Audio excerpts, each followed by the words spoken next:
এলো মাহে রমজান, এলো রমজান, আল্লাহ তাআলার যে করুণা মহান, আল্লাহ তাআলার যে করুণা মহান। এলো মাহে রমজান, এলো রমজান। আসসালামু আলাইকুম ওয়া রাহমাতুল্লাহি ওয়া বারাকাতুহু। ইন্নাল হামদুলিল্লাহ নাহমাদুহু ওয়া নুসাল্লি আলা রাসূলিহিল কারীম।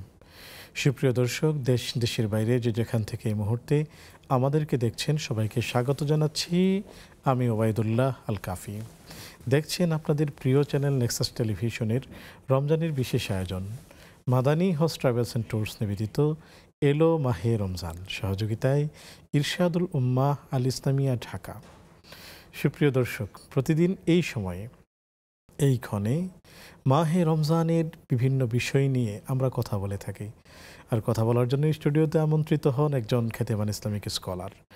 আজকে এসেছেন বিশিষ্ট মিডিয়া ব্যক্তিত্ব, অত্যন্ত গুরুত্বপূর্ণ ব্যক্তিত্ব শেখ আব্দুল কাহার হাফিজাহুল্লাহ। চলুন আমরা সালাম বিনিময় করে নিচ্ছি এবং আলোচনা শুনছি। আসসালামু আলাইকুম ওয়া রাহমাতুল্লাহি ওয়া বারাকাতুহু। ওয়া আলাইকুম আসসালাম ওয়া রাহমাতুল্লাহি ওয়া বারাকাতুহু। শেখ, কেমন আছেন? আলহামদুলিল্লাহ, আল্লাহ রাব্বুল আলামিন ভালো রেখেছেন। আপনি কেমন আছেন? আলহামদুলিল্লাহ, আমিও ভালো আছি। আজকে আপনি আমাদেরকে জানাবেন যে আমরা শেষ দশক পেতে চলেছি, একেবারে কাছাকাছি।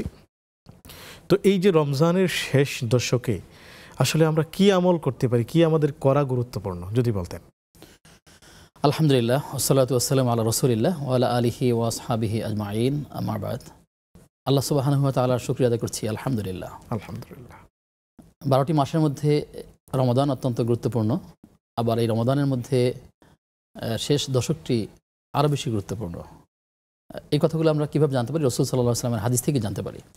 এই রমাদানের শেষ দশকে যে মৌলিক কতগুলি ইবাদত আছে, যেটি আসলে আর কখনো সুন্নাহ মোতাবেক করা যায় না, নফল হতে পারে।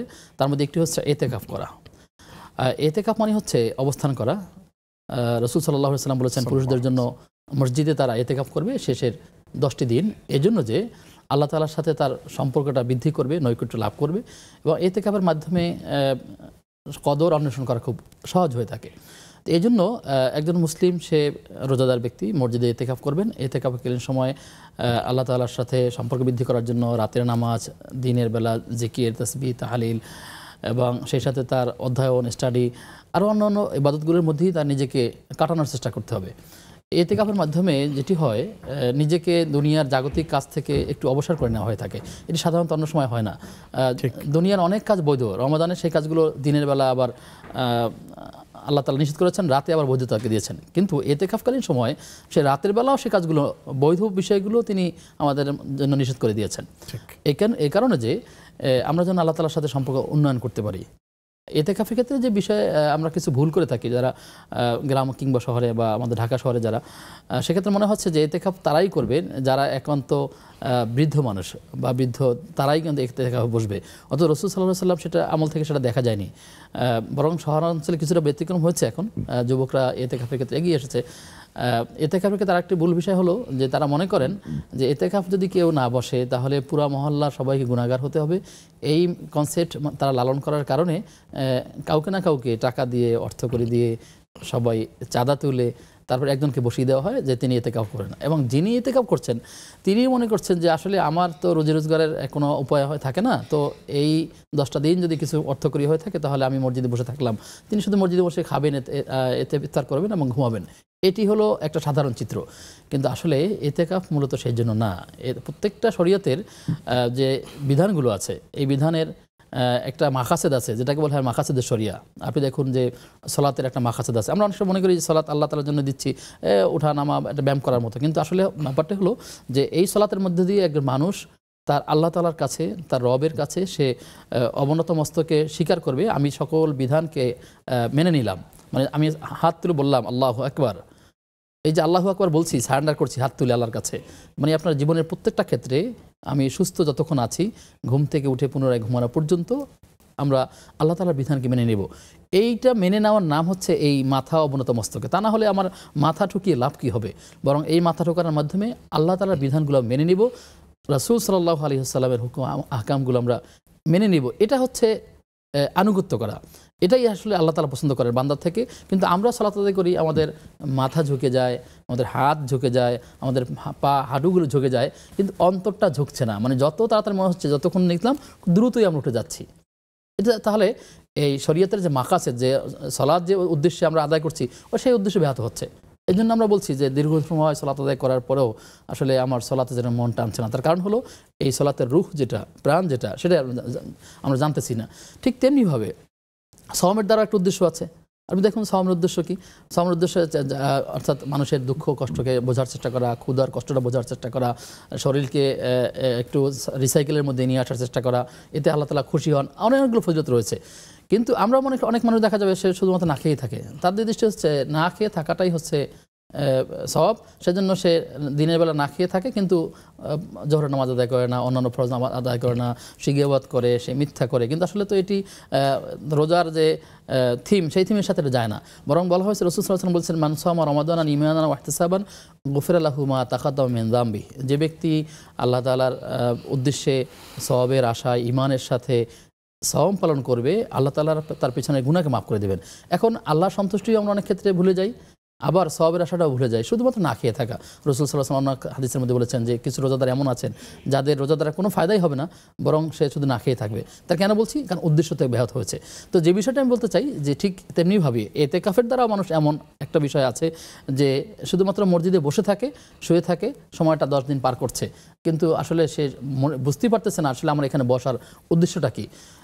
রাসূল সাল্লাল্লাহু আলাইহি ওয়াসাল্লাম, আমরা অনেক সময় মনে করি আমি যখন জীবনের শেষ প্রান্তে চলে যাব, বয়স যখন অবসর হয়ে যাব, চাকরি থেকে অবসর নেব, ব্যবসা বাণিজ্য করার আমার সময় থাকবে না, আমি তখন শুধুমাত্রই কেবল এতেকাফে বসবো।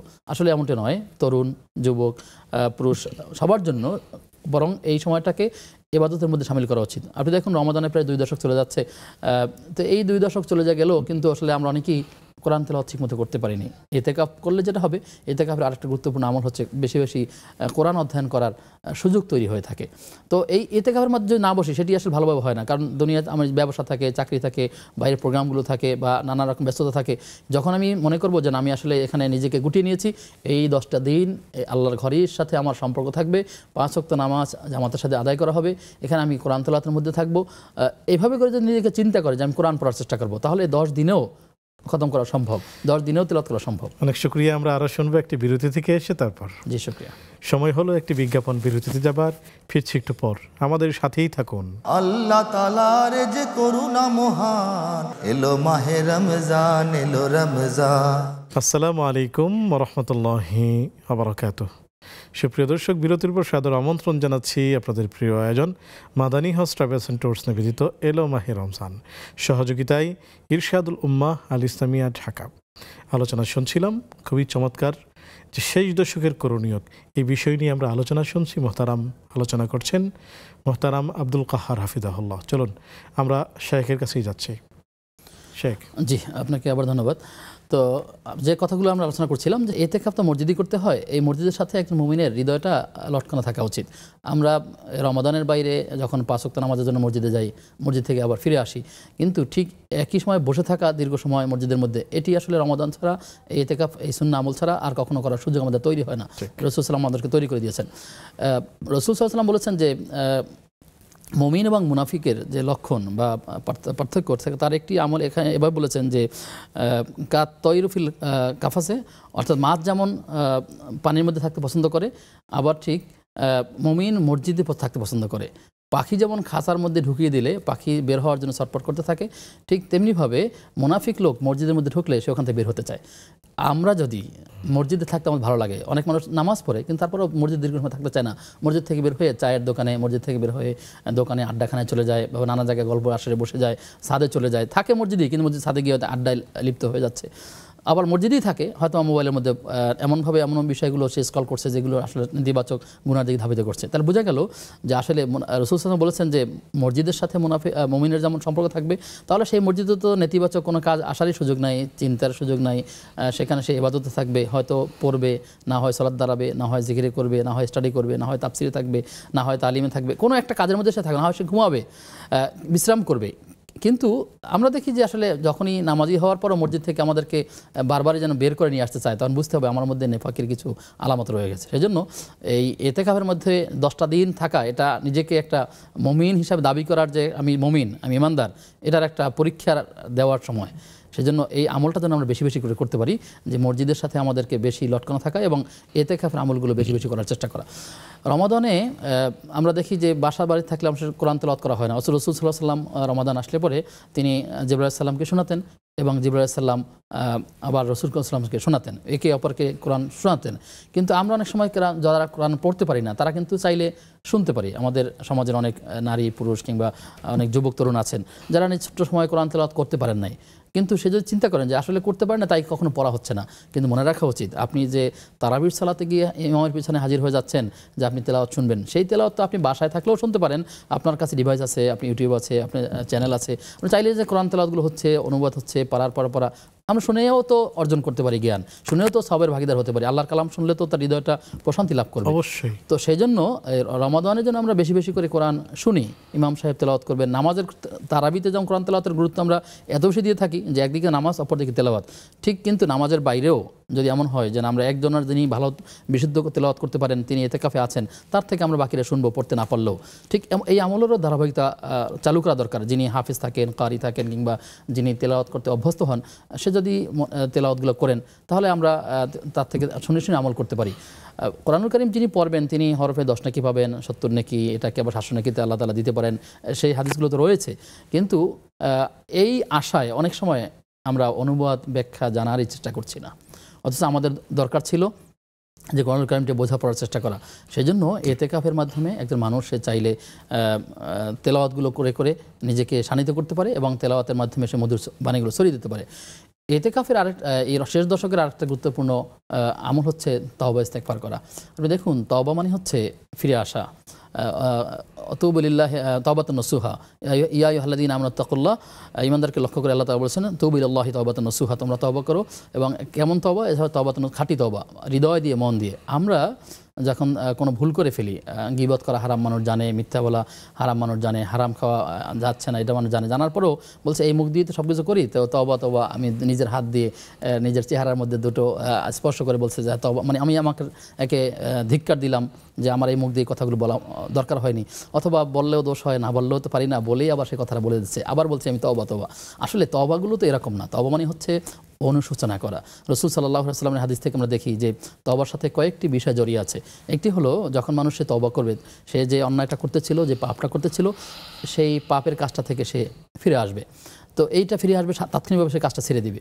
দ্বিতীয় হলো যে অন্যায়টা হয়েছে, সেই অন্যায়টা থেকে সে ফিরে আসবে, রিটার্ন করবে যে আমি কখনো এইটা অন্যায়টা করবো না। অর্থাৎ সে ফিরে আসলে অনুশোচনা হবে যে আসলে আমি কারোর কাজটা ঠিক হয়নি, আমার গুনাহ হয়ে গেছে, আল্লাহ মাহে রমজান চলছে, এখানে কত না সব করার কথা ছিল, কিন্তু আমি কেন করছি, মানে এই যে একটা অনুশোচনা বোধ, তার সূচনা থাকা দরকার যে আমার এই সেই অনুশোচনা বোধ তার মধ্যে জাগ্রত থাকতে হবে। এর নাম হলো তওবা। আর হচ্ছে যে তওবা যে আমি কখনোই ভবিষ্যতে আর করবো না ওই কাজটি, এটা প্রতিজ্ঞাবদ্ধ হওয়া যে একটা অনুশোচনা, আর হচ্ছে আগামী দিনে করবো না, সেই আল্লাহ তাআলার কাছে ওয়াদা করা যে আল্লাহ এই কাজটি হয়েছে, কখন আমি বুঝতে পারিনি কেমন হয়ে গেছে, আমি তোমার কাছে তওবা করছি, ইস্তেগফার করছি, আমি যেন আর এই কাজগুলো না করি, সেটার জন্য তুমি আমাকে সহযোগিতা করো, আমাকে তুমি সাহায্য করো, এভাবে করা।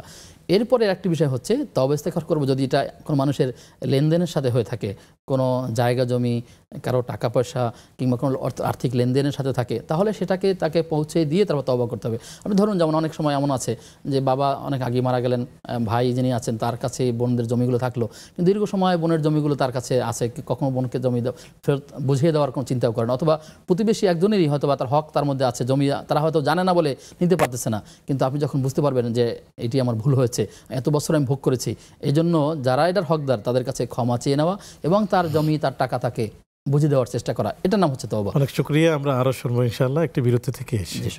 সময় হলো আরো একটি বিরতিতে যাবার, ফিরছি একটু পর। আল্লাহ তাআলার যে করুণা মহান, এলো মাহে রমজান, এলো রমজান। আসসালামু আলাইকুম ওয়া রাহমাতুল্লাহি ওয়া বারাকাতুহু। সুপ্রিয় দর্শক, বিরতির পর সাদর আমন্ত্রণ জানাচ্ছি আপনাদের প্রিয় আয়োজন Madani house travels and tours নিবেদিত এলো মাহে রমজানে, সহযোগিতায় ইরশাদুল উম্মাহ আল ইসলামিয়া ঢাকা, শেওড়াপাড়া মাদানী নেসাব মাদ্রাসা। চলুন শায়েখের কাছ থেকে আমরা আলোচনা শুনছিলাম, আমরা বাকি আলোচনা শুনতে শেখের কাছেই যাচ্ছি। রমাদানের শেষ দশকের একটা গুরুত্বপূর্ণ আমল হচ্ছে রাতের নামাজগুলো পড়া। রাসূল হাদিসের মধ্যে বলা হয়েছে সাদ্দা মেজারাহু, অর্থাৎ ও আইকাজ আহলাহু, এবং তিনি সদস্যদেরকে জাগিয়ে তুলতেন এবং তিনি কোমর বেঁধে নিতেন, নিজেও জাগ্রত থাকতেন। তো আসলে আমরা অনেক সময় এই বিষয়গুলো নিজেরা যতটা বেশি সিরিয়াসনেস থাকি, কিন্তু আমাদের পরিবার, স্ত্রী, আমার ছেলে মেয়ে, প্রাপ্তবয়স্ক যারা এটার উপযোগী, তাদেরকে আমরা কখনো নক করি না। অথচ নবী সাল্লাল্লাহু আলাইহি ওয়াসাল্লাম রমাদানের শেষে দেশে এসে তিনি প্রথম 2 দশক একটু ঘুমাতেন এবং রাতে ইবাদত করতেন। শেষ দশক আসলে পরে তিনি প্রায় জাগ্রতই থাকতেন বলতে গেলে, এবং নিজেও জাগ্রত থাকতেন, নিজের পরিবারকেও জাগিয়ে দিতেন। রাসূল সাল্লাল্লাহু আলাইহি ওয়াসাল্লাম অপছন্দ করতেন, তার মধ্যে একটি ছিল রাতে এশার নামাজের পরে কথা বলা। অর্থাৎ তিনি চাইতেন না, তিনি মাগরিব থেকে এশা পর্যন্ত ঘুমাতেন না, এশার পরে দ্রুত ঘুমিয়ে পড়তেন এবং কথা বলাকে অপছন্দ করতেন। অথচ রমাদানের শেষ দশকে আমরা কি দেখি, নবী এশার প্রথম 2 দশকে অল্প একটু ঘুমাতেন এবং রাতে ইবাদত করতেন, কিন্তু শেষ দশকেতে তিনি জাগনা থাকতেন এবং পরিবার সদস্যকে জাগিয়ে দিতেন। এক হাদিসের মধ্যে রাসূল সাল্লাল্লাহু আলাইহি ওয়াসাল্লাম বলেছেন, স্ত্রী যদি ঘরের তিনি ঘুমিয়েও থাকে, সালাতের প্রতি যদি তার আকৃষ্ট মন কম থাকে অথবা তার নানা সমস্যা থাকে, তাকে একটু মজার ছলে হোক তাকে পানি দিয়ে জাগ্রত করে দেওয়া, অর্থাৎ তার গায়ে পানির ছিটা দিয়ে হলো তাকে ইবাদতের মধ্যে অভ্যস্ত করা। এই যে খুনসুটি বিষয়টি, এটাও একটা ইবাদতে পরিণত হবে যদি কেউ করার চেষ্টা করে। তো সেক্ষেত্রে আমাদের এই পরিবার সদস্যদেরকে জাগিয়ে এবং তাদের সাথে প্ল্যান করে, এবং তিনি স্ত্রীদের থেকে একবারে দূরেই থাকতেন বলতে গেলে শেষ দশকে। রাসূল সাল্লাল্লাহু আলাইহি ওয়াসাল্লাম দেখুন যে এটা প্রত্যেকটা রমাদানে তিনি এই আমলটা করতেন।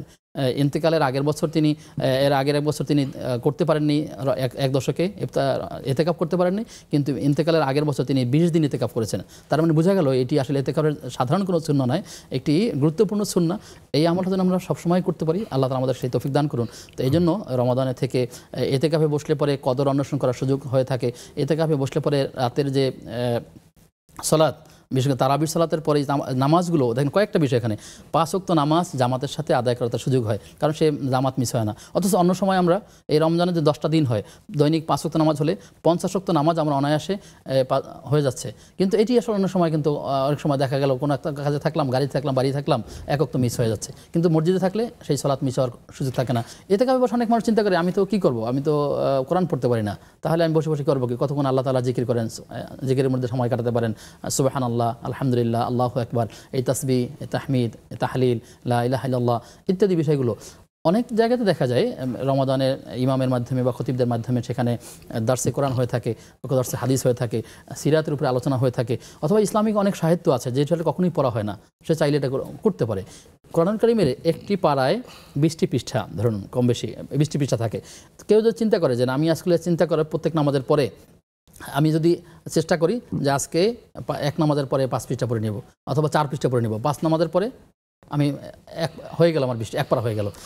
এই যে একদিনে সে চিন্তা করলো যে আমার 1 পারা শেষ করতে পড়লাম, 10টা দিনে থাকলে সে অন্য 10 পারা করতে পারে। যদি চায় আমাকে 30 পারা করতে হবে, তাহলে তার একটা পড়ার মাত্রাটাকে বাড়িয়ে দেওয়ার চেষ্টা করতে হবে। তো সে কারণে রমাদানের এই বিষয়গুলো আমাদের মনে রাখা উচিত যে শেষ দশকের একটা গুরুত্বপূর্ণ আমল হচ্ছে সাদাকাতুল ফিতর। এই সাদাকাতুল ফিতরগুলো আদায় করার চেষ্টা করা, বিশেষ করে এটা প্রথম দিকে দেওয়া যায়, তবে সুন্নাহসম্মত হচ্ছে একদম ঈদের খুব কাছাকাছি 1-2 দিন আগে, অর্থাৎ এবং সেটার মূল শেষ সময়টা হলো ঈদের জামাতে যাওয়ার আগে, জামাত শেষ হওয়ার আগে এই সাদাকাতুল ফিতর আদায় করতে হয়। ঠিক এই আমলের মাধ্যমে যেন আমরা এগিয়ে যেতে পারি, আল্লাহ আমাদের সেই তৌফিক দান। অনেক অনেক শুকরিয়া, জাযাকুমুল্লাহু খায়রান। সুপ্রিয় দর্শক, আমরা শেখের কাছ থেকে খুবই গুরুত্বপূর্ণ আলোচনা শুনলাম। শেষ দশকে আমরা ইতিকাফ করব ইনশাআল্লাহ তাআলা, একই সাথে কোরআন তেলাওয়াত করব। আমরা শেষ দশকে 10 দিনে 3 পারা করে 1 খতম দেওয়ার চেষ্টা করব। একই সাথে আমরা লাইলাতুল কদরের অনুসন্ধান করব, এবং সেই বেজুর রাত্রিগুলোতে আমরা ঘুমাবো না, এবং আমাদের পরিবারের লোকজনকে আমরা জাগিয়ে দিব সুন্নাহ হিসেবে। সবাই মিলে আমরা ইতিকাফের চেষ্টা করব, এবং কখনোই সাদাকাতুল ফিতর দেওয়াকে ভুলে যাব না। আল্লাহ তাআলা আমাদেরকে বোঝার এবং আমল করার তৌফিক দান করুন। প্রিয় দর্শক, আজকের মতো বিদায় নিব। আগামী পর্ব দেখার আমন্ত্রণ জানিয়ে সে পর্যন্ত ভালো থাকুন, সুস্থ থাকুন।